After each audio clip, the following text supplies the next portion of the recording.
Buonasera e ben ritrovati con l'informazione flash di New Sicilia. I principali titoli del pomeriggio. È prevista per domani all'alba da Augusta la partenza della flotilla verso Gaza.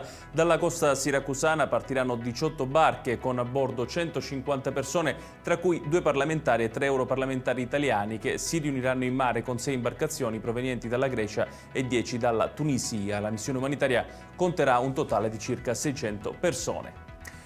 È il 29enne messinese Luigi Genovese il nuovo presidente dell'azienda siciliana Trasporti, la società controllata dalla regione siciliana che gestisce il trasporto pubblico interurbano nell'isola. Genovese è stato nominato dall'Assemblea dei soci AST su indicazione del presidente Schifani.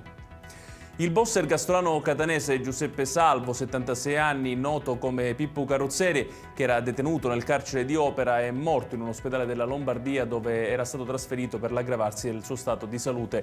Salvo è stato esponente di punta del clan Pillera Cappello di Catania. Giallo a Palermo, dove un 37enne è stato trovato morto all'interno della sua abitazione situata in vicolo Pipitone nel quartiere portuale. A seguito dell'ispezione sul corpo dell'uomo, il PM della procura palermitana ha disposto l'autopsia. Non sembrerebbero però esserci segni di violenza.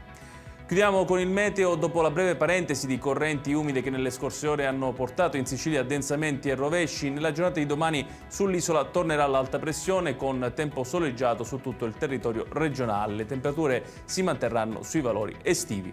Ed è tutto per questa edizione. Tutti i dettagli su queste notizie li trovate come sempre sul nostro sito www.newsicilia.it. Grazie per averci seguito e buon proseguimento di serata.